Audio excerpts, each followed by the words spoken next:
यीशु मसीह की जय। Hallelujah. Hallelujah. तो मेरे प्यारों भाई बहनों, सब कोई सामने की ओर देखें। अब विश्वास के साथ सुने, विश्वास के साथ बैठिए।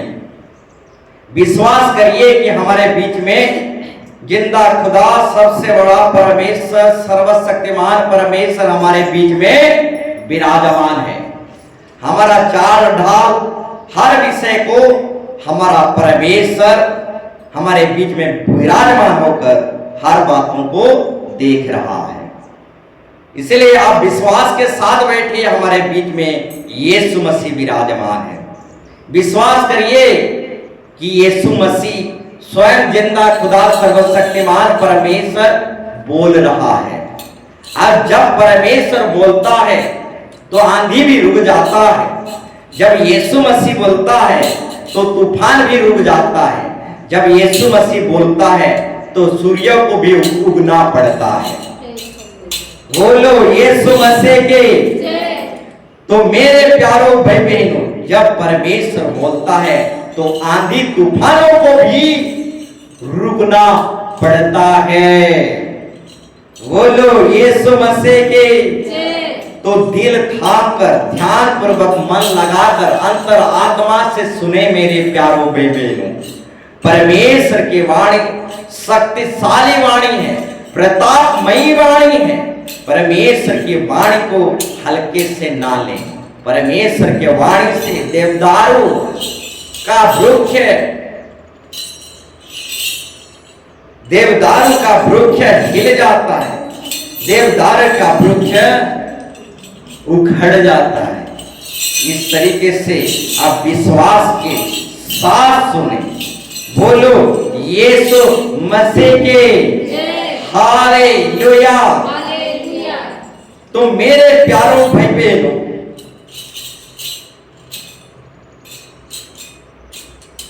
एक गीत में कहा गया है, कलीसिया विनती करो, मंडली विनती करो, विश्वासी लोग विनती करो, धर्म दूंगा, परमेश्वर के राज्य डूबियो जाते हैं।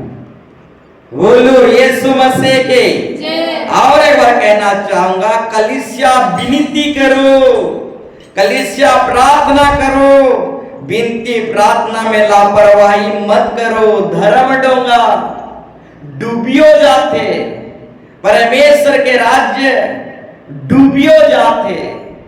कलीसिया, मानव जाति, विश्वासी मंडली के लोगों, धर्म डोंगा के लिए, परमेश्वर के राज्य के लिए विनती करो। बोलो यीशु मसीह के जय। तो आइए इस गीत को हम गाएंगे।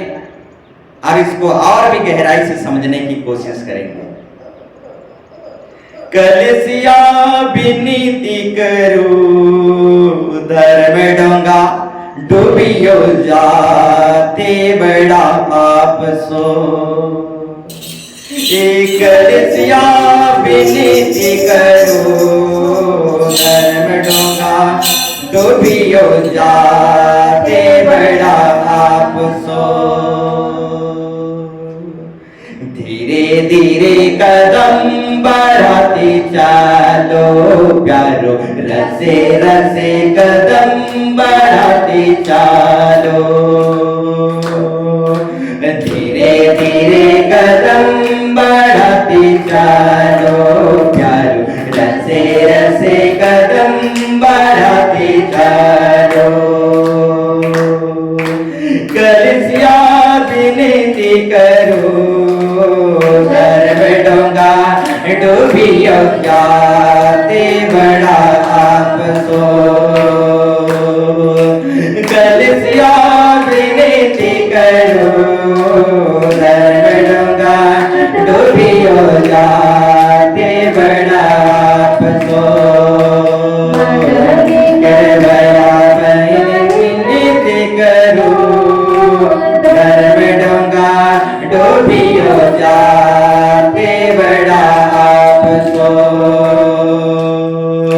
मंडली विनती करो, धर्म डोंगा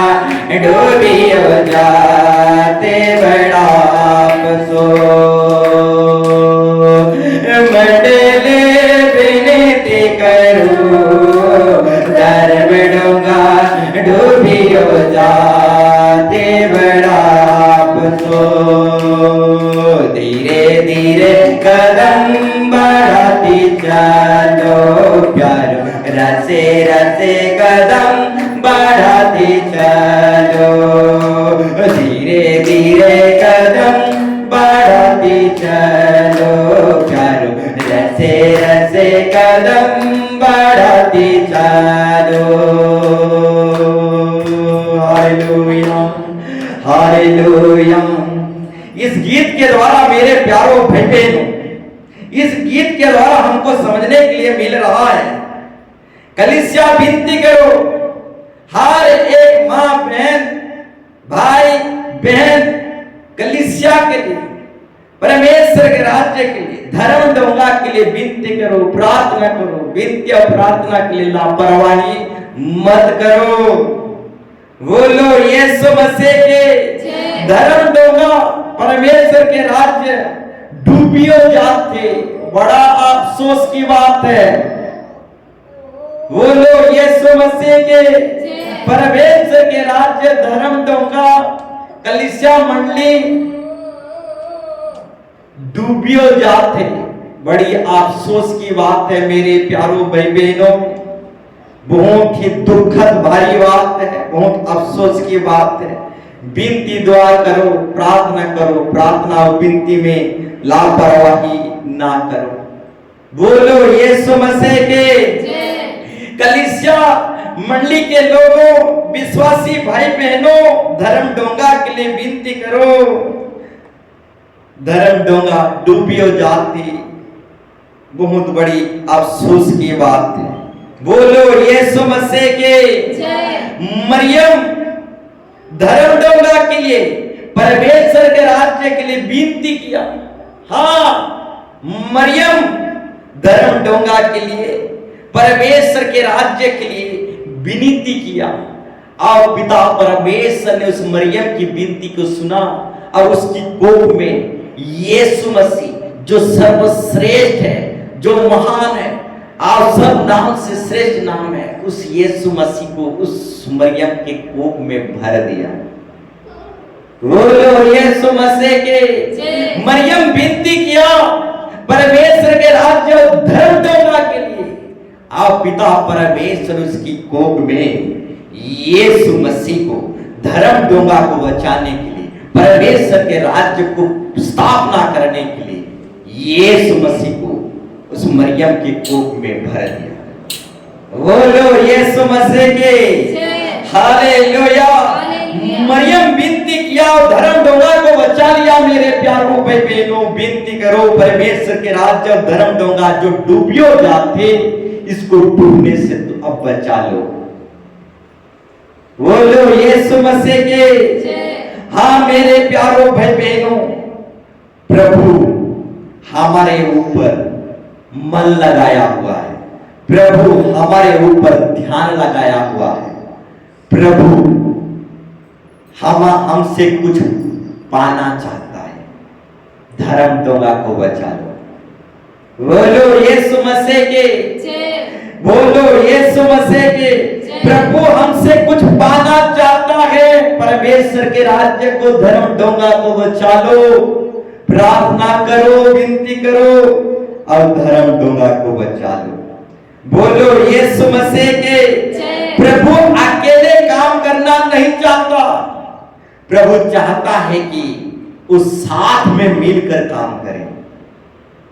इसलिए वो चाहता है कि आओ हम इंसानों को बनाएं, साथ मिलकर काम करें, आओ हम परमेश्वर की धर्म की डोंगा को बचा लें। प्रभु एक संगति चाहता है, प्रभु एक मन चाहता है, प्रभु एक सहभागिता को चाहता है। बोलो यीशु मसीह के। प्रभु हमारे द्वारा विनती करता है, हमारे द्वारा धर्म डोंगा को बचाता है, हमारे द्वारा परमेश्वर के राज्य को स्थापना करता है। प्रभु कुछ कुछ काम को अकेले नहीं करता, प्रभु कुछ कुछ काम को हमारे द्वारा करता है। हमारे परिश्रम में प्रभु आशीर्वाद करता है, हमारे मेहनत में प्रभु आशीर्वाद करता है। जब हम एक कदम बढ़ाते हैं, उसी एक कदम में प्रभु आशीर्वाद करता है। तो प्रभु चाहता है कि वो हमारे द्वारा धर्म डोंगा को बचाए। बोलो यीशु मसीह के हालेलुया। मरियम धर्म डोंगा के लिए विनती किया। अब मरियम के कोप में मरियम के कोप में परमेश्वर यीशु मसीह को भर दिया। ठीक उसी तरह और एक स्त्री थी, उसका नाम था हन्ना। वो भी धर्म डोंगा के लिए विनती किया। धर्म डोंगा डूबियो जाते, इन्हें धर्म डोंगा डूब रही थी, परमेश्वर के राज्य डूब रही थी। उस समय में परमेश्वर का वचन दुर्लभ था। परमेश्वर का वचन दुर्लभ था। हन्ना एक महिला स्त्री थी, वो बांझ थी, और वो बांझ धर्म डोंगा के लिए, परमेश्वर के राज्य के लिए विनती किया। उस समय परमेश्वर का वचन दुर्लभ था, वचन की खजाना नहीं मिल रहा था, बहुत ही थोड़ा मोड़ा वचन था। वचन की प्रकाशन भेद रहस्य उस समय में नहीं मिल रहा था हन्ना के समय में। और हन्ना देखा धर्म डोंगा डूबियो जाते, हन्ना देखा परमेश्वर के राज्य डूबियो जाते। तो वो हन्ना महिला जो बांझ थी, धर्म डोंगा के लिए, परमेश्वर के राज्य के लिए विनती किया। और परमेश्वर ने उस हन्ना के कोख में एक बहुत बड़ा नाबी, एक बहुत बड़ा नबी सामुएल नबी को उसके कोख में भर दिया। बोलो यीशु मसीह के हालेलुया। तो मेरे प्यारों भाई बहनों, मरियम विनती की। अब मरियम की कोख में परमेश्वर यीशु मसीह को भर दिया ताकि धर्म डोंगा बचाया जाए। ठीक उसी तरह और एक स्त्री हन्ना, वो भी धर्म डोंगा के लिए विनती किया, और उसकी कोख में सामुएल जैसे बहुत बड़ा नाबी को परमेश्वर भर दिया। तो यहां पर हम देखते हैं दोनों महिला थे, दोनों स्त्री थे, और स्त्रियों के प्रार्थना के द्वारा धर्म डोंगा बच गया। बोलो यीशु मसीह के। तो स्त्रियों के प्रार्थना के द्वारा, स्त्रियों के विनती के द्वारा परमेश्वर के राज्य धर्म डोंगा बच गया। मेरे प्यारों भाई बहनों, तो मेरे प्यारों भाई बहनों, विनती करो परमेश्वर के राज्य के लिए, धर्म डोंगा के लिए विनती करो। आपकी विनती से स्वर्ग नीचे आ सकता है, आपके विनती से धर्म डोंगा बच सकता है, आपकी विनती से परमेश्वर के राज्य बच सकता है। विनती में लापरवाही मत करिए, नागा मत करिए। आपके विनती के द्वारा आंधी तूफान उठ सकता है, धर्म डोंगा डूबने से बच सकता है। बोलो यीशु मसीह के हालेलुया। जकरिया धर्म डोंगा के लिए विनती किया, और परमेश्वर जकरिया के कोख में एक बहुत बड़ा भविष्यवक्ता यूहन्ना भविष्यवक्ता को भर दिया। बोलो यीशु मसीह के। जकरिया धर्म डोंगा के लिए विनती किया, और परमेश्वर जकरिया के कोख में, जकरिया के घर में एक बहुत बड़ा यूहन्ना भविष्यवक्ता को भर दिया। और आगे चलकर वो यूहन्ना भविष्यवक्ता परमेश्वर के राज्य को डूबने नहीं दिया, धर्म डोंगा को डूबने नहीं दिया। बोलो यीशु मसीह के। तो मेरे प्यारों भाई बहनों, यीशु मसीह के चेले भी धर्म डोंगा के लिए विनती किए, दुआ किए, और उस चेलों के द्वारा धर्म डोंगा परमेश्वर के राज्य बच गया। तो एक बाइबल रेफरेंस को निकालेंगे, मत्ती 6:10, मत्ती 6:10 पढ़िए। तेरा राज्य आए, तेरा राज्य आए, इच्छा जैसे स्वर्ग में पूरी होती है वैसे पृथ्वी पर भी हो। वैसे पृथ्वी पर भी हो। बोलो यीशु मसीह के। जय। तो मेरे प्यारों भाई बहनों, यीशु मसीह अपने चेलों को एक विनती करना सिखाया। हाँ, यीशु मसीह अपने चेलों को एक विनती करना सिखाया। परमेश्वर के राज्य के लिए प्रार्थना करो, धर्म दोगा के लिए विनती करो। हाँ, परमेश्वर के राज्य के लिए विनती करो, धर्म दोगा के लिए विनती करो। अब चले लोग धर्म दोगा के लिए विनती करते गए। चले लोग परमेश्वर के राज्य के लिए विनती करते गए।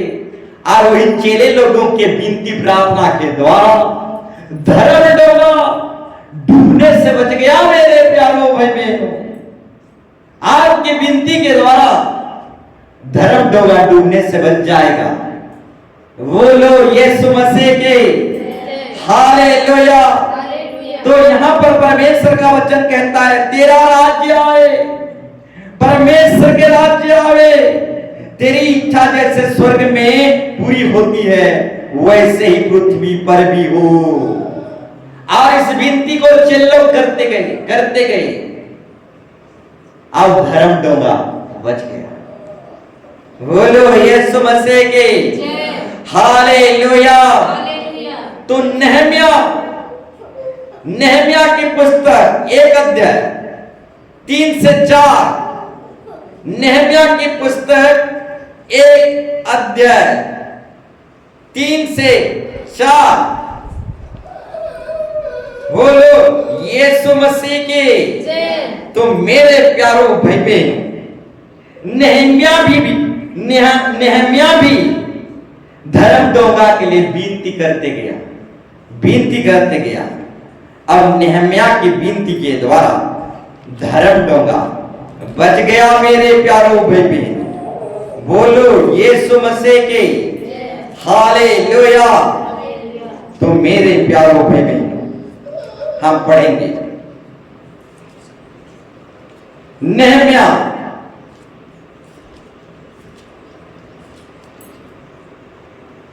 1 अध्याय 3 से 4। उन्होंने मुझसे कहा जो बचे हुए लोग बंधुए से छुटकारा उस प्रांत में रहते हैं वे बड़ी दुर्दशा में पड़े हैं। वो बड़े दुर्दशा में पड़े हैं और उसकी निंदा होती है। और उनकी निंदा होती है। क्योंकि यरूशलेम की शहरपनाह टूटी हुई और उसके फाटक जले हुए हैं।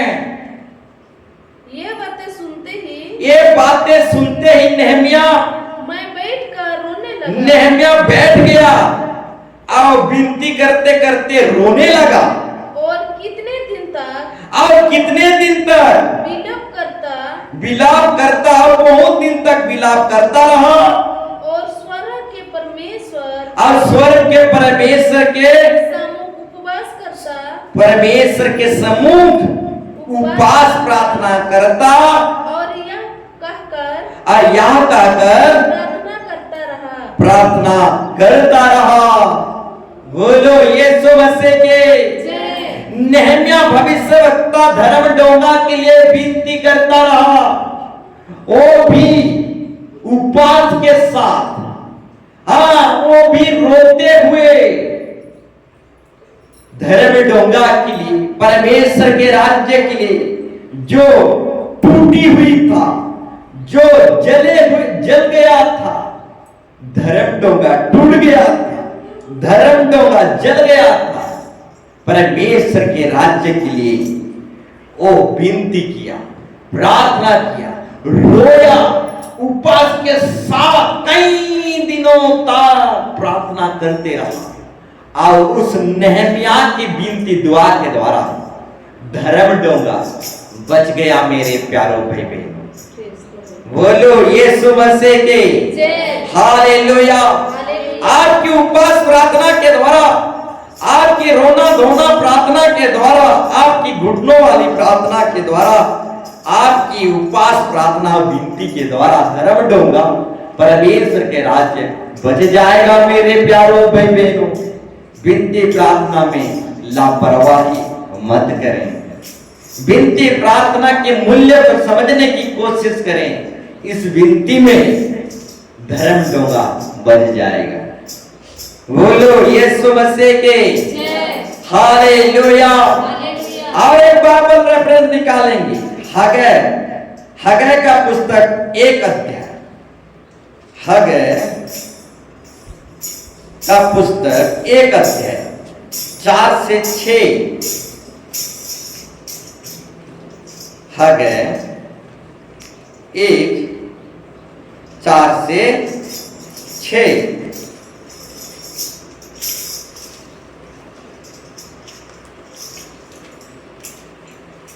हगै का पुस्तक 1 अध्याय 4 से 6।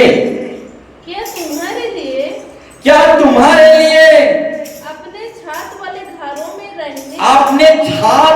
घरों में रहने का समय है? यहाँ पर परमेश्वर कहता है, क्या तुम्हारे लिए अपनी छात वाले घर में रहने का यही समय है? जबकि यह भवन जबकि या धर्म डोंगा उजड़ पड़ा है। इसलिए अब सेनाओं का यहोवा यूं कहता है, अपनी अपनी चाल चलन पर ध्यान करो। मेरे प्यारों भाई बहनों, क्या अभी वो समय है कि छात वाले घर में रहने का? अभी ही वो समय है जबकि धर्म डोंगा डूबियो जाते। बहुत अफसोस की बात है। और आपके लिए छात वाले घर में आराम से रहने का समय है। धर्म डोंगा डूबियो जाते, धर्म डोंगा उजड़ पड़ा है। इसलिए आप सेनाओं का यहोवा हर एक विश्वास करने वालों को कह रहा है, हर एक जो धर्म डोंगा को बचाना चाहते हैं उन लोगों को परमेश्वर कह रहा है, अपनी अपनी चाल चलन पर ध्यान करो। फिर आगे, तुमने बहुत बोया परंतु थोड़ा काटा, तुम खाते हो परंतु पेट नहीं भरता, तुम पीते हो परंतु प्यास नहीं बुझती, तुम कपड़े पहनते हो परंतु गर्माते नहीं, और जो मजदूरी कमाते हैं वे अपनी मजदूरी की कमाई को छेद वाली थैली में रखते हैं। बोलो यीशु मसीह के हालेलुया। तुमने बहुत बोया परंतु थोड़ा काटा, तुम खाते हो परंतु पेट नहीं भरता, तुम पीते हो परंतु प्यास नहीं बुझते, तुम कपड़े पहनते हो परंतु गर्माते नहीं, कमाते तो है परंतु मजदूरी की कमाई छेद वाली थैली में रखते हो। क्यों? काम धाम तो कर रहे हो परंतु सक्सेस और सफलता को क्यों नहीं पा रहे हो? क्योंकि आप धर्म डोंगा जो डूबियो जाते, इस विषय पर आप ध्यान नहीं दे रहे। बोलो यीशु मसीह के धर्म डोंगा जो उजड़ पड़ा है, धर्म डोंगा जो डूबियो जाते, इस डूबियो जाते इस विषय पर आप अफसोस नहीं कर रहे हैं। इसलिए आप कमा तो रहे हैं परंतु छेद वाली थैली में डाल रहे हैं। तो धर्म डोंगा को बचा लो, उजड़ी हुई धर्म डोंगा को बचा लो। बोलो यीशु मसीह के हालेलुया। धर्म डोंगा उजड़ पड़ा है, धर्म डोंगा डूबियो जाते। बहुत अफसोस की बात है। धर्म डोंगा को बचा लो मेरे प्यारों भाई बहनों, विनती करो, दुआ करो। धर्म डोंगा के लिए बोने का मतलब है दान करो। यहाँ पे लिखा है तुमने बहुत बोया परंतु थोड़ा काटा। तो मन से दिल से धर्म डोंगा के लिए दान करो। बोने की काम करो। फिर लिखा गया है तुम खाते हो परंतु पेट नहीं भरता, क्योंकि आंखों के सामने धर्म डोंगा उजड़ पड़ा है, आंखों के सामने धर्म डोंगा डूबियो जाते, परंतु तुम्हारे मनों में अफसोस नहीं है। बोलो यीशु मसीह के तनिक भी आपके मनों में अफसोस नहीं है। धर्म डोंगा उजड़ पड़ा है, धर्म डोंगा डूबियो जाते, तनिक भी धर्म डोंगा के प्रति आपका अफसोस नहीं है। इसलिए आप खाते हो पीते हो परंतु आपका पेट नहीं भरता, आपका प्यास नहीं भरता, कपड़ा भी पहनते हो परंतु गरमाते नहीं, कमाते भी हो परंतु छेद वाली थैली में भरते हो, क्योंकि धर्म डोंगा आपके सामने डूबियो जाते, धर्म डोंगा आपके सामने उजड़ जा रहा है। आप उसके प्रति गंभीर नहीं है, सीरियस नहीं है।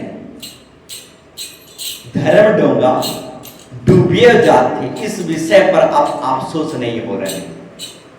धर्म डोंगा के लिए भो, धर्म डोंगा के लिए विनती करो, धर्म डोंगा के लिए अफसोस करो, धर्म डोंगा के लिए विनती करो मेरे प्यारों भाई बहन। धर्म डोंगा डूबियो जाते, बहुत अफसोस की बात है। बोलो यीशु मसीह के हालेलुया। तो हगर ने देखा कि धर्म डोंगा उजड़ पड़ा है। हगर भविष्यवक्ता देखा कि धर्म डोंगा उजड़ पड़ा है, धर्म डोंगा डूबियो जाते, तो हगर विनती किया, दुआ किया, धर्म डोंगा को बचाने के लिए अपना सब कुछ लगा दिया। और उसी हगर के द्वारा, उस हगर के विनती दुआ परिश्रम मेहनत के द्वारा परमेश्वर धर्म डोंगा को बचा लिया। बोलो यीशु मसीह के हालेलुया। तो मेरे प्यारों भाई बहनों, यीशु मसीह भी सूली पर मैं प्यासा हूं बोलकर मध्यस्थी विनती प्रार्थना किया। हाँ, पानी की प्यास नहीं मेरे प्यारों भाई बहनों, आत्मा जीतने की प्यास यीशु मसीह को सूली पर था। और यीशु मसीह सूली पर मध्यस्थी प्रार्थना किया, मैं प्यासा हूं, आत्मा जीतने के लिए मैं प्यासा हूं, धर्म डोंगा डूबियो जाते, परमेश्वर के राज्य डूबियो जाते। बहुत बड़ी अफसोस की बात है। इस अफसोस की बात को यीशु मसीह सूली पर मध्यस्थी विनती प्रार्थना किया, और उसी यीशु मसीह की विनती दुआ के द्वारा, उसी के सूली पर चढ़ने के द्वारा धर्म डोंगा बच जाता है, परमेश्वर के राज्य बच जाता है। तो यीशु मसीह की विनती दुआ कुर्बानी के द्वारा धर्म डोंगा डूबने से बच गया मेरे प्यारों भाई बहनों। बोलो यीशु मसीह के। तो मेरे प्यारों भाई बहनों, आपके हाथ बटाने से, आपकी सहभागिता में आने से, आपके हाथ बढ़ाने से, आपके सहायता से, आपके दान दक्षिणा से परमेश्वर का धर्म डोंगा डूबने से बच जाता है। बोलो यीशु मसीह के। आपके दान दक्षिणा से परमेश्वर का धर्म डोंगा डूबने से बच जाता है। आज धर्म डोंगा डूब रहा है, बहुत अफसोस की बात है। बोलो यीशु मसीह के। तो मेरे प्यारों भाई बहनों, धर्म डोंगा को बचा लीजिए। परमेश्वर के राज्य उजड़ पड़ा है, परमेश्वर के राज्य जो जली पड़ी है, परमेश्वर का राज्य के फाटक जो टूट पड़ा है, बहुत अफसोस की बात है। बोलो यीशु मसीह के। आज हंसने और रिझाने की समय नहीं है मेरे प्यारों भाई बहन। धर्म डोंगा डूबियो जाते, अफसोस की बात है। बोलो यीशु मसीह के हालेलुया। तो विनती करो मेरे प्यारों भाई बहनों, और धर्म डोंगा को डूबने से बचा लो। मंडली के भाई बहन विनती करो, कलीसिया के भाई बहन विनती करो, और विश्वासी भाई बहन विनती करो, धर्म डोंगा को डूबने से बचा लो। बोलो यीशु मसीह के आपके विनती दुआ के द्वारा धर्म डोंगा डूबने से बच जाएगा। बोलो यीशु मसीह के मरियम विनती किया, हन्ना विनती किया, जकरिया विनती किया, यीशु मसीह के चेले विनती किए, नेहमिया भविष्यवक्ता विनती किया, हगै भविष्यवक्ता विनती किया, सूली पर यीशु मसीह विनती किया और धर्म डोंगा को डूबने से बचा लिया। आपके विनती के द्वारा धर्म डोंगा बच जाएगा मेरे प्यारों भाई बहनों। आपकी उपवास प्रार्थना, आपकी घुटनों वाली प्रार्थना के द्वारा ये धर्म डोंगा जो उजड़ पड़ा है, ये धर्म डोंगा जो डूब रहा है, बच जाएगा। बोलो यीशु मसीह के हालेलुया। तो मेरे प्यारों भाई बहनों, तो आए हम टॉपिक विषय में जाएंगे। आज का टॉपिक विषय है पीढ़ी दर पीढ़ी आने वाली श्राप से बचो। और एक बार कहना चाहूंगा, पीढ़ी दर पीढ़ी आने वाली श्राप से बचो। हाँ, पीढ़ी दर पीढ़ी से श्राप भी आता है, बीमारी भी आता है, दुख भी आता है। हाँ, पीढ़ी दर पीढ़ी श्राप, अभिशाप, बीमारी, ये सब आता है मेरे प्यारों भाई बहनों। और आज की टॉपिक विषय है पीढ़ी दर पीढ़ी आने वाली श्राप से बचो। तो एक बाइबल रेफरेंस को पढ़ेंगे, निर्गमन 20 का 4, निर्गमन 20 का 4 से 6 तक।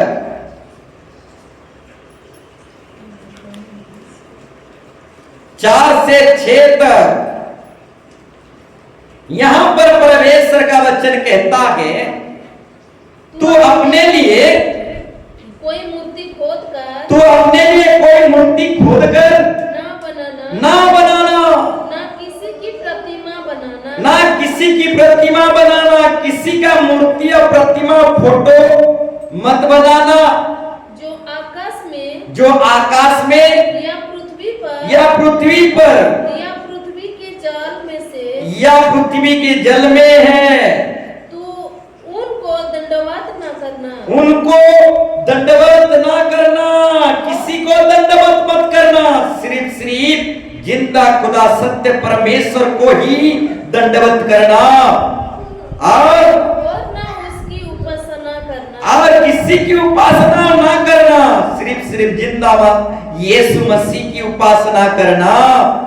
क्योंकि मैं तेरा परमेश्वर, क्योंकि मैं तेरा परमेश्वर यहोवा जलन रखने वाला परमेश्वर हूँ, और जो मुझसे बैर रखता है, और जो मुझसे घृणा करता है, बैर रखता है, उनके बेटों पोतों और परपोतों को भी, उनके बेटों पोतों परपोतों को भी पितरों का दंड दिया करता हूँ, पितरों का दंड दिया करता हूँ। बोलो यीशु मसीह के।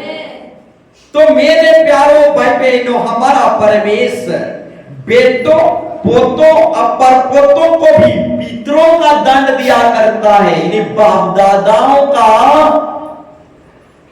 जो गुनाह रहता है, बाप दादाओं का जो पीढ़ी दर पीढ़ी आने वाली जो श्राप अभिशाप बीमारी रहता है, वो पीढ़ी दर पीढ़ी आने वाली अभिशाप सा बेटों पर भी, पोतों पर भी, नाती पोती पर भी, यानी परपोतों पर भी दंड आता है, अभिशाप आता है। बोलो यीशु मसीह के हालेलुया। पितरों का दंड बेटों पोतों और परपोतों यानी नाती पोती पर भी अभिशाप दंड आता है। पितरों का दंड यानी बाप दादाओं का अभिशाप श्राप बीमारी बेटे पोतों पर पोतों पर भी आता है। बोलो यीशु मसीह के। आज जो मुझसे प्रेम रखते अब मेरी आज्ञाओं को मानते हैं, उन हजारों पर करुणा किया करता हूं। परंतु जो मुझसे प्रेम करते हैं और मेरी आज्ञाओं को मानते हैं और मुझ पर विश्वास करते हैं, उन पर हजारों पर दया करता हूं। बोलो यीशु मसीह के। तो मेरे प्यारों भाई बहनों, इस वचन के द्वारा हमको जानने और समझने के लिए हमें मिल रहा है परमेश्वर पितरों का दंड यानी बाप दादाओं को दंड, बाप दादाओं का दंड बेटों पोतों पर पोतों को भी दिया करता है। हाँ, जो परमेश्वर को छोड़कर पराये देवी देवता को और चले जाते हैं, उनको परमेश्वर पितरों का दंड बेटों पोतों पर पोतों तकले भी देता रहता है। बोलो यीशु मसीह के। तो आज का विषय वस्तु है पीढ़ी दर पीढ़ी आने वाली श्राप से बचो। तो और एक बाइबल रेफरेंस निकालेंगे, निर्गमन 34 का 7। निर्गमन 34 का 7, इसको भी हम पढ़ लेंगे। हजारों पीढ़ियों तक निरंतर करुणा करने वाला, अधर्म और अपराध और पापों का क्षमा करने वाला है, परंतु दोषियों को वो किसी प्रकार निर्दोष ना ठहराएगा। वो पितरों के अधर्म का दंड उनके बेटों पर पोतों और परपोतों को भी देने वाला है। बोलो यीशु मसीह के। यहाँ पर परमेश्वर का वचन कहता है परंतु दोषी को वो किसी प्रकार निर्दोष ना ठहराएगा। वो पितरों के अधर्म का दंड यानी बाप दादाओं का गुनाह का दंड, बाप दादाओं का जो गुनाह है, पाप है, बाप दादाओं का जो अधर्म है, उस अधर्म का दंड उनके बेटों भरण पोतों और नाती पोतियों को भी देने वाला खुदा है। बोलो यीशु मसीह के। तो बाइबल पढ़ने में आप मदद करें। बोलो यीशु मसीह के। तो और एक बाइबल रेफरेंस को निकालेंगे, गिनती 14 का 18।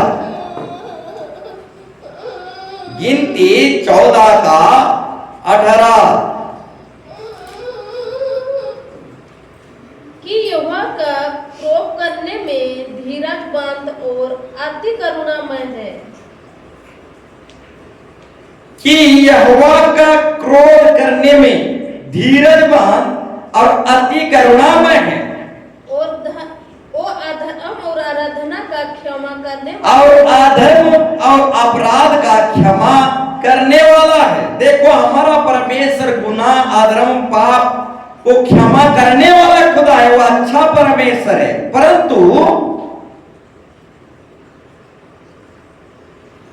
वह दोषी को किसी प्रकार का परंतु वो दोषी को किसी प्रकार से निर्दोष ना ठहराएगा। ध्यान पूर्वक सुनो, हमारा परमेश्वर अधर्म अपराध गुनाहों को क्षमा करने वाला दयालु परमेश्वर है, विलंब से क्रोध करने वाला है और अच्छा परमेश्वर है।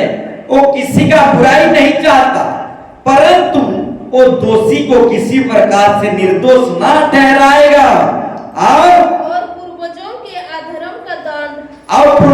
के अधर्म का दंड उनके बेटों, देखो पूर्वजों के यानी बाप दादाओं के अधर्म यानी गुनाहों का दंड उनके बेटों और पोतों परपोतों को देता है।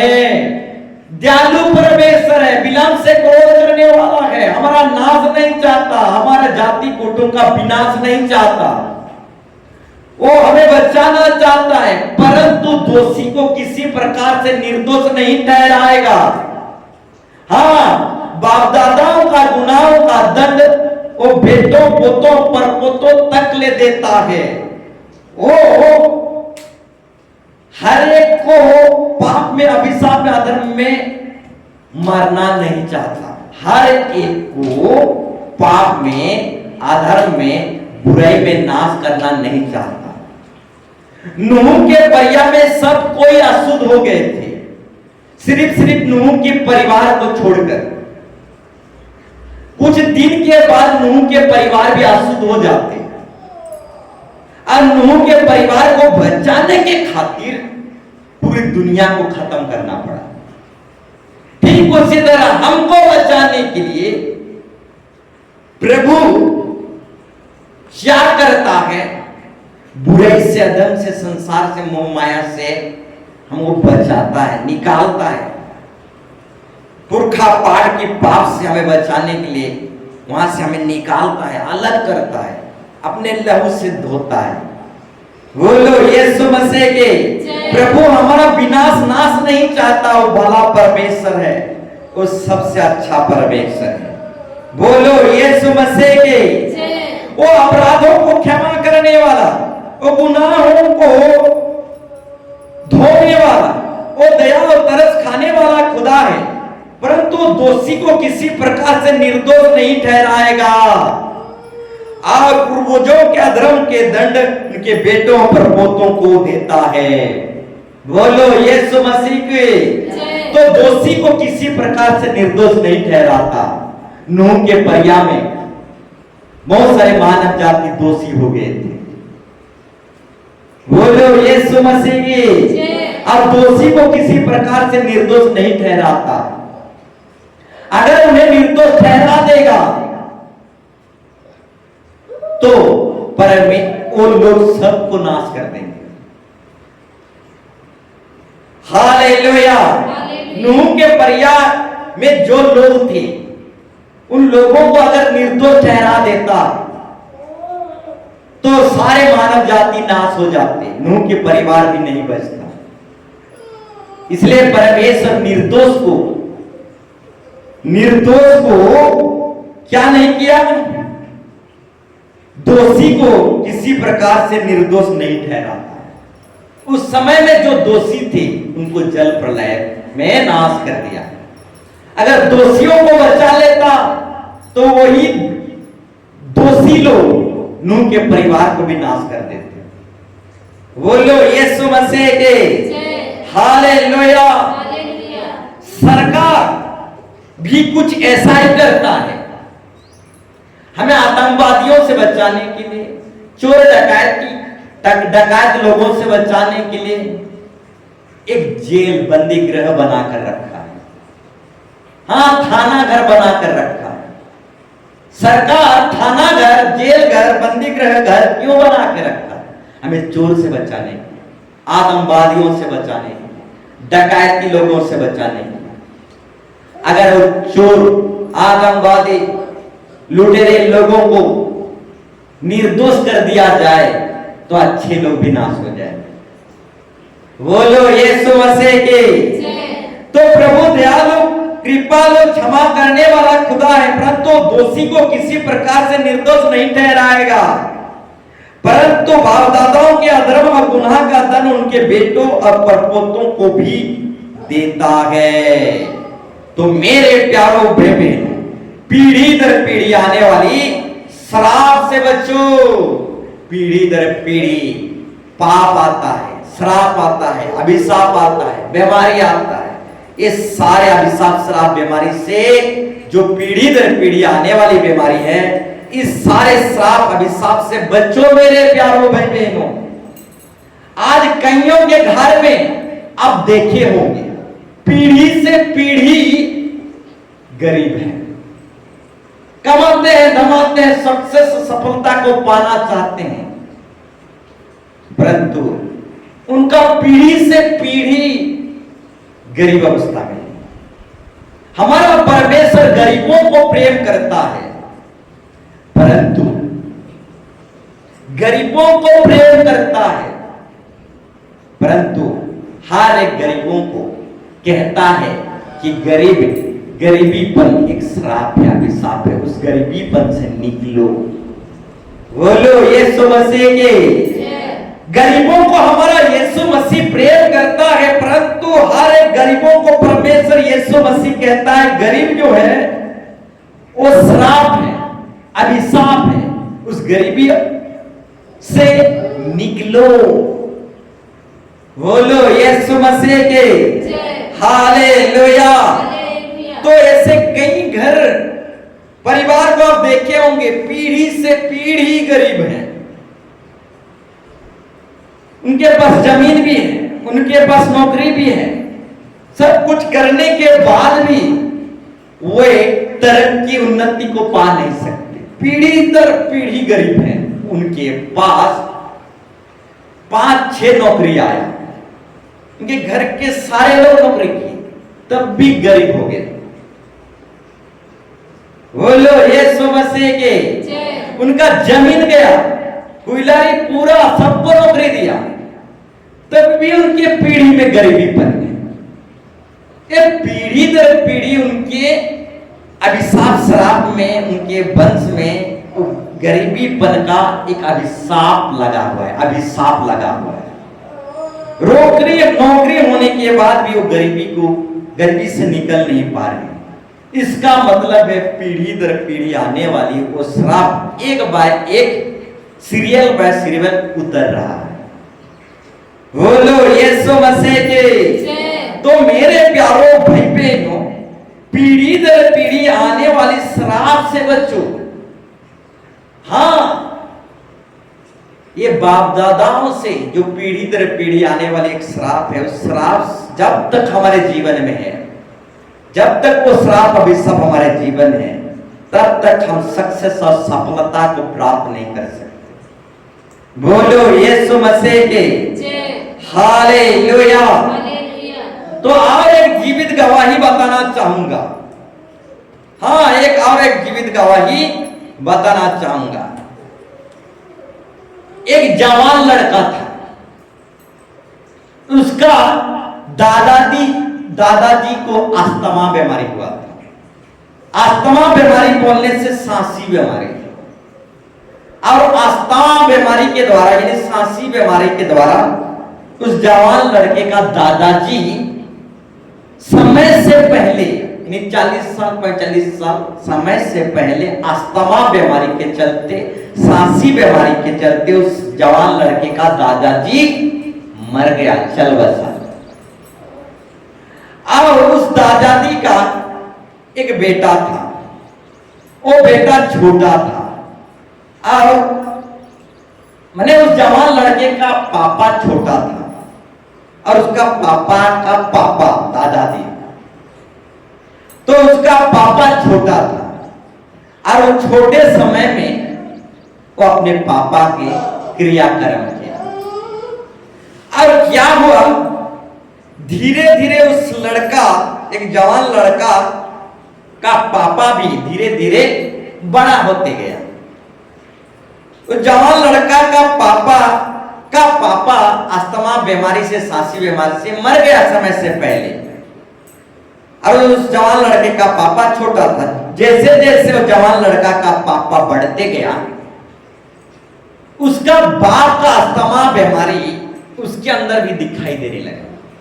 उसका लक्षण, वो भी खांसने लगा, वो भी अंदर छाती में दर्द महसूस करने लगा। जैसे ही वो जवान लड़के का बाप धीरे धीरे बढ़ने लगा, उसका अस्थमा बीमारी, सांसी बीमारी भी धीरे धीरे बढ़ने लगा।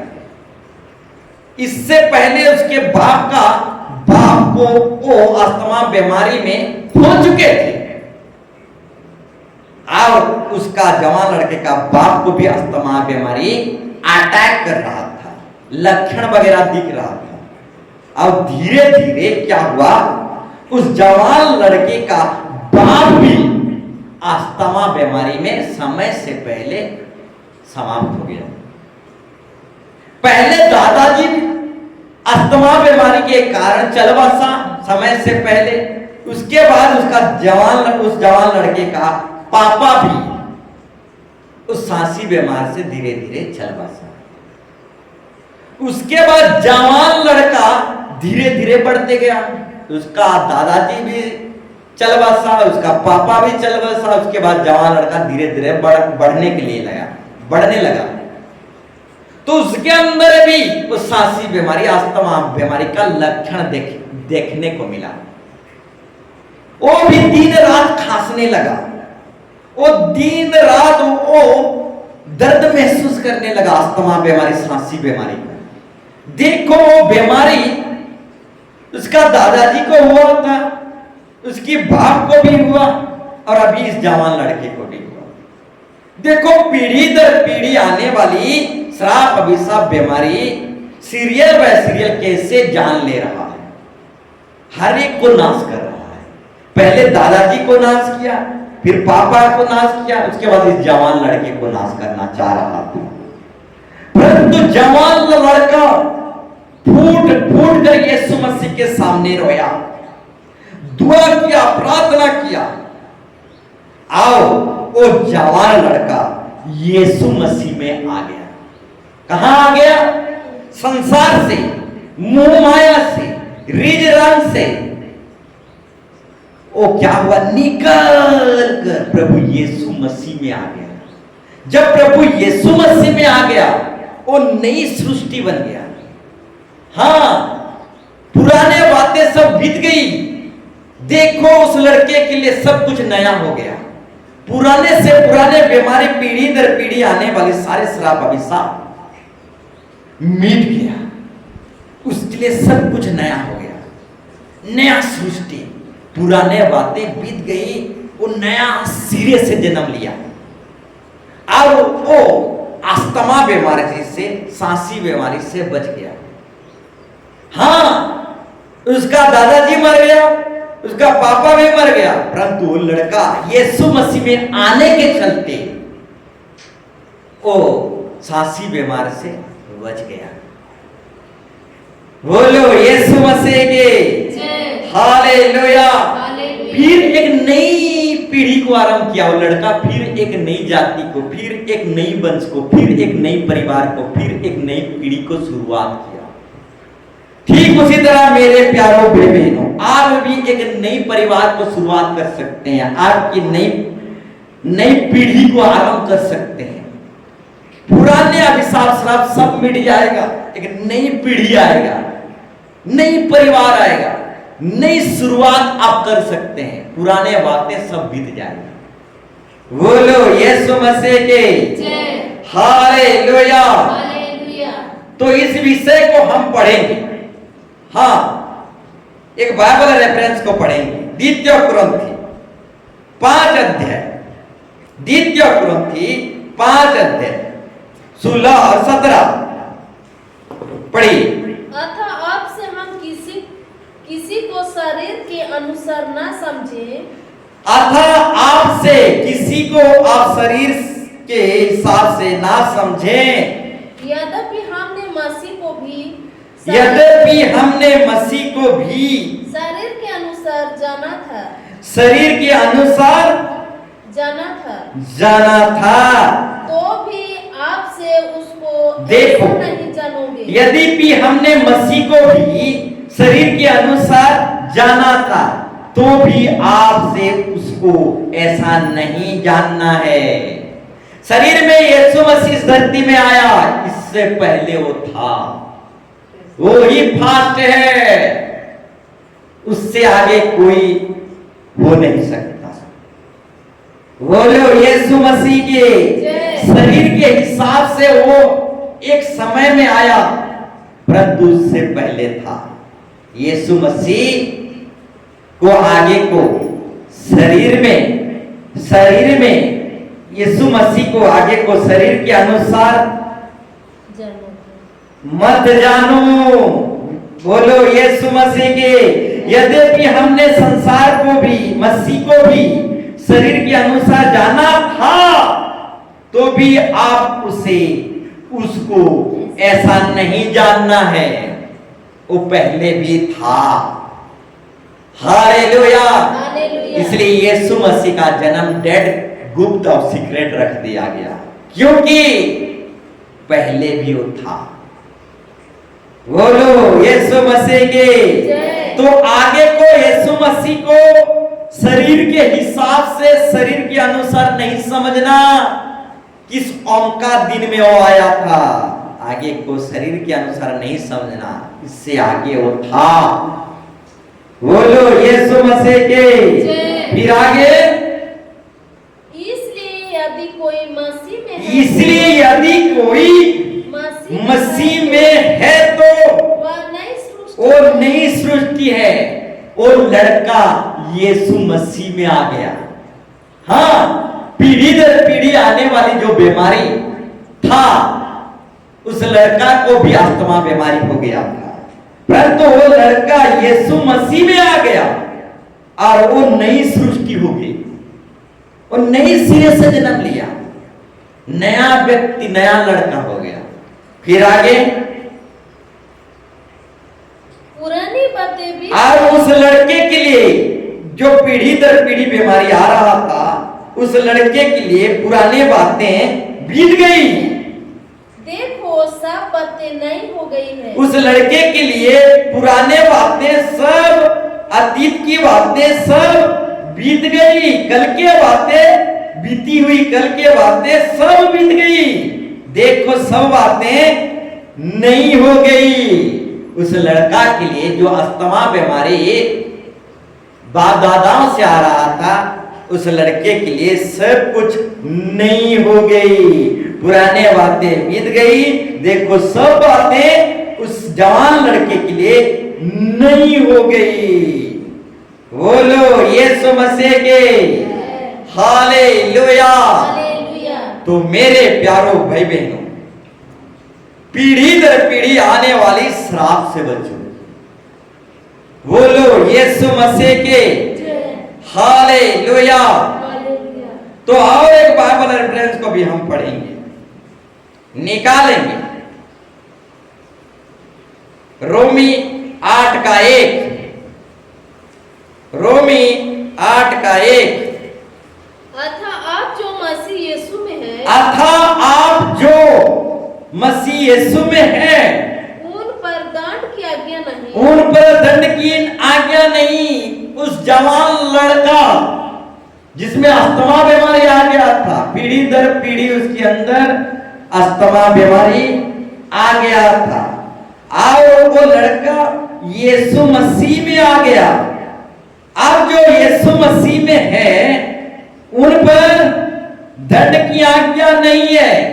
जब वो लड़का, जवान लड़का यीशु मसीह में आ गया, तो उस पर दंड का आज्ञा नहीं रहा। वो दंड से मुक्ति पा गया। अभिशाप श्राप से, जो पीढ़ी दर पीढ़ी आने वाली श्राप है, उस श्राप से वो जवान लड़का मुक्ति पा गया। उसका दादाजी दंड से बच नहीं पाया, उसका पापा भी दंड से नहीं बच पाया। इन्हीं पीढ़ी दर पीढ़ी आने वाली दंड, अभिशाप श्राप से, बीमारी से उसका दादाजी, बाप, उसका पिताजी भी बच नहीं पाया। परंतु ये लड़का यीशु मसीह में आ गया। और जब वो लड़का यीशु मसीह में आ गया, तो उस लड़का के प्रति दंड की आज्ञा नहीं रहा मेरे प्यारो भाई बहनों। इसलिए यहाँ पर परमेश्वर का वचन कहता है, अतः अब जो मसीह यीशु मसीह में है, उन पर दंड की आज्ञा नहीं है, क्योंकि वे शरीर के अनुसार, क्योंकि वो शरीर के अनुसार नहीं, वरन आत्मा के अनुसार चलते हैं। वरन आत्मा के अनुसार चलते हैं। हाँ, वो जवान लड़का एक बार शरीर से जन्म लिया था, परंतु आत्मा के अनुसार उसको जन्म लेना था। और जब यीशु मसीह में आ गया, तो वो आत्मा के अनुसार जन्म लिया। बोलो यीशु मसीह के। और आत्मा के अनुसार चलने लगा। इससे पहले वो आत्मा के अनुसार जन्म नहीं लिया था, शरीर के अनुसार जन्म लिया था, तो शरीर के अनुसार चल रहा था। इसीलिए उसका दादाजी भी दंड का पात्र बना, उसका पापा भी दंड का पात्र बना। परंतु इस जवान लड़के के अंदर भी अस्थमा बीमारी का लक्षण दिखाई दिया, परंतु यीशु मसीह में आ गया, और शरीर से नहीं परंतु आत्मा से जन्म लेने के कारण ये नया हो गया। इनका अंतर आत्मा देह डीएनए जो है, लहू की जो डीएनए, यीशु मसीह के डीएनए में बदल गया। बोलो यीशु मसीह के। एक नई सृष्टि को इसने प्राप्त किया, अब पीढ़ी दर पीढ़ी आने वाली श्राप से बच गया मेरे प्यारों भाई बहनों। बोलो यीशु मसीह के हालेलुया। तो पीढ़ी दर पीढ़ी आने वाली श्राप से बच्चों मेरे प्यारों भाई बहनों। हाँ, नया जन्म को प्राप्त करो, नई सृष्टि को प्राप्त करो, प्रभु यीशु मसीह में आ जाओ। हाँ, आत्मा में जन्म लो। हर एक जो शरीर से जन्म लिया है वो मरेगा, परंतु जो आत्मा से जन्म लिया है वो नहीं मरेगा। जो एक बार जन्म लेता है वो 2 बार मरता है, परंतु जो 2 बार जन्म लेता है, यानी शरीर में भी जन्म लेता है और आत्मा में भी जन्म लेता है, वो एक ही बार मरता है। बोलो यीशु मसीह के हालेलुया। तो प्रभु यीशु मसीह में आ जाओ, नई जन्म को प्राप्त करो, आत्मा से जन्म, आत्मा से जन्म, आत्मा से जन्म हो जाओ। अब नया जीवन को प्राप्त करो, अब पीढ़ी दर पीढ़ी आने वाली श्राप से बच जाओ मेरे प्यारों भाई बहनों। तो आओ एक बाइबल रेफरेंस को पढ़ेंगे। यूहन्ना सुसमाचार 3 अध्याय 5 से 7। यूहन्ना सुसमाचार 3 अध्याय 5 से 7 पढ़िए। यूहन्ना सुसमाचार 3 अध्याय 5 से 7।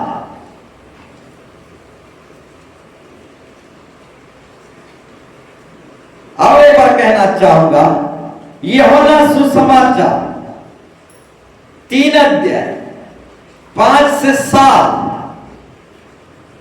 यीशु ने उत्तर दिया, यीशु ने उत्तर दिया, मैं तुझसे सच-सच कहता हूं, मैं तुम लोगों से सच सच कहता हूं, जब तक कोई मनुष्य जल और आत्मा से ना जन्मे,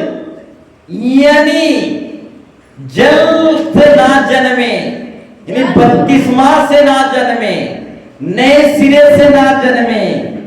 तो जल की बपतिस्मा प्रभु के दास और सेवक देते हैं, और पवित्र आत्मा की बपतिस्मा यीशु मसीह देता है। तो जल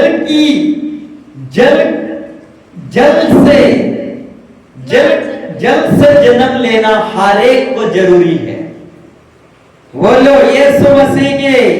जब कोई मनुष्य जल और आत्मा से ना जन्मे तो वह परमेश्वर के राज्य में प्रवेश नहीं कर सकता। हाँ मेरे प्यारों भाई बहन, जब तक एक व्यक्ति का जल का बपतिस्मा ना हो तब तक उसका परमेश्वर के राज्य में प्रवेश नहीं कर सकता।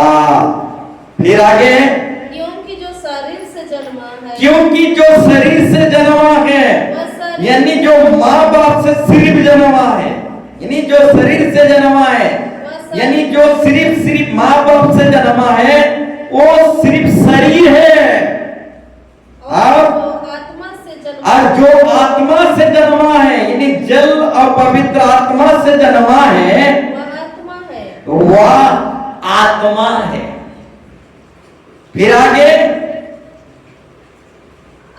अचंभा न कर कि मैंने तुमसे कहा तुझे नए सिरे से जन्म लेना, तुझे नए सिरे से जन्म लेना अवश्य है। हर एक विश्वास करने वालों को प्रभु कह रहा है, नए सिरे से जन्म लेना अवश्य है, जरूरी है। माँ बाप से हम जन्म लिए हैं, परंतु और एक बार नए सिरे से जन्म लेना हर एक विश्वास करने वालों के लिए बहुत ही जरूरी और आवश्यक है। बोलो यीशु मसीह के। शरीर से जन्म लिए हैं, अच्छी बात है, माँ बाप से जन्म लिए हैं, अच्छी बात है, परंतु हर एक विश्वास करने वालों को नए सिरे से जन्म लेना बहुत ही जरूरी और आवश्यक है मेरे प्यारों भाई बहनों। तो मेरे प्यारों भाई बहनों, एक व्यक्ति था जिसका नाम निकोदेमुस था। वो यहूदियों का लीडर था, सरदार था। वो इजरायली लोगों का टीचर और गुरु था। देखो, निकोदेमुस यहूदियों का सरदार, लीडर और प्रधान व्यक्ति था। निकोदेमुस जो ये इजरायली लोगों का गुरु था, टीचर था, मास्टर था, तब भी नए सिरे से जन्म लेना कैसा है इस विषय को नहीं जानता था। निकोदेमुस यहूदियों का नेता, इजरायली लोगों का गुरु और मास्टर था। गुरु होकर भी, मास्टर होकर भी, नेता होकर भी, प्रधान होकर भी, सरदार होकर भी निकोदेमुस नए सिरे से जन्म लेना इस विषय को वो जानता नहीं था। बोलो यीशु मसीह के। आज भी कई मास्टर नए जन्म को नहीं जानते। आज भी कई सरदार नए जन्म को नहीं जानते। आज भी कई नेता, ये भी यहूदियों का नेता था, ये भी यहूदियों का सरदार था, यहूदियों का मुखिया था, यहूदियों का मास्टर था, इजरायली लोगों का टीचर और गुरु था। गुरु होकर भी, मास्टर और नेता होकर भी, और सरदार होकर भी, मुखिया होकर भी, मुखिया लीडर होकर भी निकोदेमुस नए जन्म कैसे प्राप्त करते हैं इस विषय को नहीं जानता। आज भी हजारों करोड़ों लीडर नए जन्म को जान भी नहीं सकते हैं। नया जन्म क्या है इसके विषय में वो जानते भी नहीं।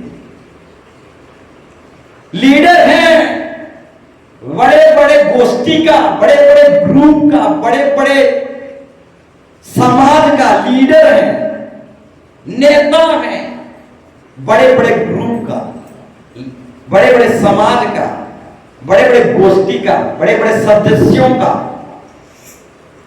लीडर है, नेता है, प्रधान है, परंतु नए जन्म का प्राप्त के विषय में उनको जानकारी नहीं है। यहां साथ सब एक बहुत बड़ा नेता, प्रधान निकोदेमुस जो लीडर होने के बावजूद नए जन्म की प्राप्ति के विषय में वो नहीं जानता था। आज भी ऐसे बहुत सारे समाज और समुदाय है, लीडर है, परंतु नए जन्म की प्राप्ति के विषय में नहीं जानते। बोलो यीशु मसीह के हालेलुया। तो मां बाप से हम जन्म जरूर हुए हैं मेरे प्यारों भाई बहनों, एक बार शरीर से जरूर जन्म लिए हैं, परंतु जल और आत्मा से नए सिरे से हर एक विश्वास करने वालों को, हर एक मानव जाति को नए सिरे से जन्म लेना पड़ेगा। हमारे रगों में जो है स्वाभाविक पाप का लहू दौड़ रहा है। इस लहू को बदलकर यीशु मसीह की पवित्र निष्कलंक लहू में बदलना है। हर एक को नए सिरे से जन्म लेना पड़ेगा। जब एक व्यक्ति नए सिरे से जन्म लेता है तो पीढ़ी दर पीढ़ी आने वाले श्राप से वो बच जाता है, उसका नई सृष्टि हो जाता है, वो प्रभु यीशु मसीह में आ जाता है। जब एक व्यक्ति प्रभु यीशु मसीह में आ जाता है तो दंड से आजाद हो जाता है, वो अनंत मृत्यु से बच जाता है, वो द्वितीय मृत्यु से बच जाता है, सब दिन के विनाश और नाश होने से बच जाता है। जब एक व्यक्ति नए सिरे से जन्म लेता है तो वहां से एक नई सृष्टि होता है, नई परिवार की गठन होता है, नई समाज, नई परिवार, नई जाति, नई वंश की सृष्टि होता है।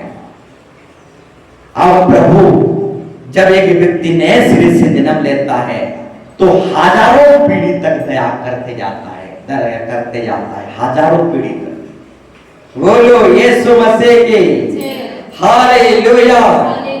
तो मेरे प्यारों भाई बहनों, पहली पृथ्वी के लोग अशुद्ध हो गए थे और कुछ थोड़े लोगों को बचाने के लिए परमेश्वर ने जहाज बनाने के लिए नूह को कहा, और वही जहाज नए सिरे की जन्म को दर्शाता है। हाँ, वही जहाज नए सिरे से जन्म को दर्शाता है, यानी बपतिस्मा को दर्शाता है। जितने लोग जहाज के अंदर गए वो नए सिरे से जन्म लिए। परंतु जितने लोग जहाज में नहीं गए वे लोग सब जल प्रलय में नाश हो गए। तो जहाज जो है बपतिस्मा यानी नए सिरे से जन्म को दर्शाता है। और कुछ लोगों को परमेश्वर बचाने के लिए जहाज की निर्माण करने के लिए लोगों को कहा। अब थोड़े ही लोग यानी 8 प्राणी उस जहाज में गए यानी नए सिरे से जन्म लिए और उसी लोगों को ही नए सिरे से जन्मे हुए लोगों के द्वारा प्रभु जाति कुटुंब वंश और पूरा राष्ट्र बनाया। बोलो यीशु मसीह के। तो समय के लोग अशुद्ध हो गए थे, जितने अशुद्ध हो गए थे वे सब नाश हो गए। ठीक उसी तरह मेरे प्यारों भाई बहनों, इजरायली लोग मिस्र देश में रहकर इजरायली लोग 400 साल मिस्र देश में रहकर इजरायली लोग अशुद्ध हो गए थे और उस अशुद्धता से आजाद करने के लिए परमेश्वर इजरायली लोगों को समुद्र पार कराया और उस समुद्र में पार करने का जो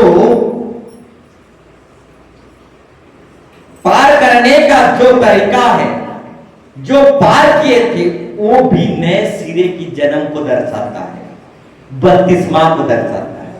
इजरायली लोग इससे पहले मिस्र देश में थे और मिस्र देश में फिरौन था और मिस्र देश में अन्य जाति बेजाति ऐसे बहुत सारे लोग थे। तो इजरायली लोग भी अशुद्ध हो गए थे और इजरायली लोगों को शुद्ध करने के लिए परमेश्वर समुद्र पार कराया और वो समुद्र पार जो है वो नए सिरे को जन्म को दर्शाता है यानी बपतिस्मा को दर्शाता है। और इजरायली लोग समुद्र पार किए यानी नए सिरे से जन्म लिए, बपतिस्मा को प्राप्त किए। बोलो यीशु मसीह के। इस तरह से परमेश्वर अपने लोगों को यानी इजरायली लोगों को शुद्ध किया, पवित्र किया, समुद्र पार किया, नए सिरे से उनको जन्म दिया और उनको अपना संतान होने का अधिकार दिया और उनको अशुद्ध होने से बचा लिया। बोलो यीशु मसीह के। हालेलुया। तो मेरे प्यारों भाई बहनों, मूसा खतना को हल्के से ले रहा था। खतना यानी कि आज के नए नियम के अनुसार नए सिरे से जन्म यानी बपतिस्मा, और मूसा खतना को हल्के से ले रहा था।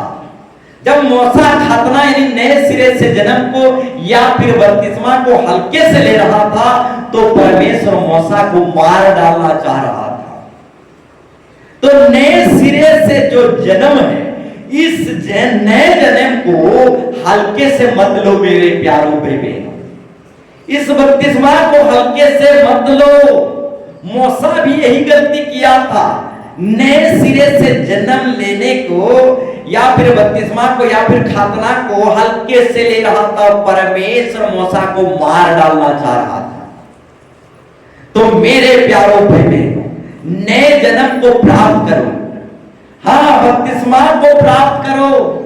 बपतिस्मा और नए सिरे से जन्म लेना को हल्के से मत लो। मूसा को परमेश्वर मार डालना चाह रहा था। बोलो यीशु मसीह के। तो मेरे प्यारों भाई बहनों, अब्राहम को हमारा परमेश्वर खातना की नियम दिया, खातना की विधि दिया। क्यों अब्राहम को परमेश्वर खातना की विधि और नियम दिया? इससे पहले अब्राहम मूर्ति पूजक था। उसका बाप दादा, उसके दादाजी लोग, उसके पितरों लोग, पर उसके पुरखा पाठ के लोग मूर्ति पूजा कर रहे थे। बोलो यीशु मसीह के। इस तरीके से अब्राहम के बाप दादा लोग मूर्ति पूजा कर रहे थे। इसीलिए अब्राहम अपने पिता के घर को छोड़कर, अपनी जन्मभूमि को छोड़कर निकला और प्रभु के पीछे पीछे चला और आगे चलकर परमेश्वर अब्राहम को खातना की विधि दिया, यानी आज के हिसाब से नए सिरे से जन्म लेना, बपतिस्मा को प्राप्त करना। और यही खातना का विधि अब्राहम को परमेश्वर ने दिया, क्योंकि अब्राहम पहले मूर्ति पूजक था और उसी श्राप अभिशाप से अब्राहम को बचाने के लिए परमेश्वर खतना की विधि दिया, नए सिरे से जन्म लेना का विधि दिया, बपतिस्मा का विधि दिया। अब अब्राहम अपने आप को खतना किया, साथ साथ अपनी आने वाली सब पीढ़ी के लोगों को खतना करते गया। अब पीढ़ी दर पीढ़ी आने वाले श्राप से बचा लिया। बोलो यीशु मसीह के हालेलुया। तो मेरे प्यारों भाई बहनों, ये नए सिरे से जो जन्म है, ये बपतिस्मा की जो विधि है, ये दीक्षा जो है, ये दीक्षा अब्राहम से चलता आ रहा है। अब्राहम को परमेश्वर खतना का विधि दिया, अब पीढ़ी दर पीढ़ी आने वाले श्राप से बचा लिया। बोलो यीशु मसीह के हालेलुया। तो मेरे प्यारों भाई बहनों, हर एक विश्वास करने वालों को जो माँ बाप से पैदा हुए हैं, शरीर से पैदा हुए हैं, नए जन्म आज तक नहीं लिए हैं, बपतिस्मा को प्राप्त नहीं किए हैं, नए सिरे से जन्म नहीं लिए हैं, उन सब लोगों को नए सिरे से जन्म लेना बहुत ही आवश्यक है। बोलो यीशु मसीह के। यीशु मसीह भी प्रभु होकर भी निष्कलंक और पवित्र परमेश्वर होने के बावजूद हमारा यीशु मसीह यरदन नदी में बपतिस्मा लिया, जल का बपतिस्मा। बोलो यीशु मसीह के। तो मेरे प्यारों भाई बताना चाहेंगे, पीढ़ी दर पीढ़ी आने वाले श्राप से बचना है तो हर एक को नए सिरे से जन्म लेना पड़ेगा। पीढ़ी दर पीढ़ी आने वाले श्राप अभिशाप बीमार से बचना है तो हर एक को दीक्षा बपतिस्मा और नए सिरे से जन्म लेना ही पड़ेगा मेरे प्यारों भाई बहन। बोलो यीशु मसीह के हालेलुया। तो आइए इस गीत को हम गाएं और आज की टॉपिक विषय को और भी अंतरात्मा से दिल से समझने पाए। बोलो यीशु मसीह के। जन्म पानी से लेना होगा, आत्मा से जन्म लेना होगा। जन्म पानी से लेना होगा, आत्मा से जन्म लेना होगा। जन्म पानी से लेना होगा, आत्मा से जन्म लेना होगा। जन्म पानी से लेना होगा, आत्मा से जन्म लेना होगा। जन्म पानी से लेना होगा, आत्मा से जन्म लेना होगा। जन्म लोगे राज के बाहर रहोगे, अगर जन्म ना लोगे राज के बाहर रहोगे। जन्म पानी से लेना होगा, आत्मा से जन्म लेना होगा। जन्म पानी से लेना होगा, आत्मा से जन्म लेना होगा। तौबा कर लो, बपतिस्मा यीशु का ले लो। पाप से तौबा कर लो, बपतिस्मा यीशु का ले लो। जन्म पानी से लेना होगा, आत्मा से जन्म लेना होगा। जन्म पानी से लेना होगा, आत्मा से जन्म लेना होगा।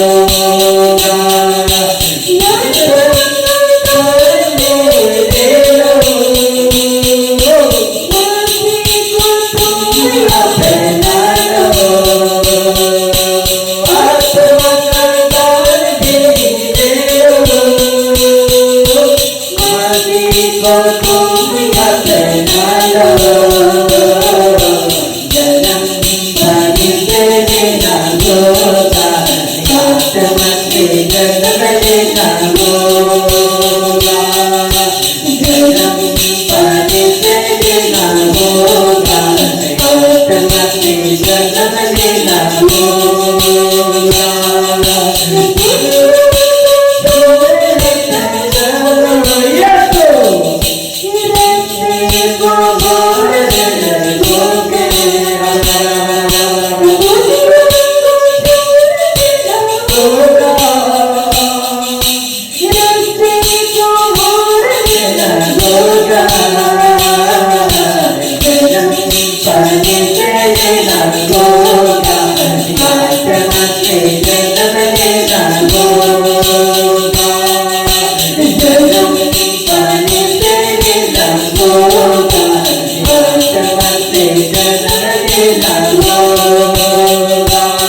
Yes,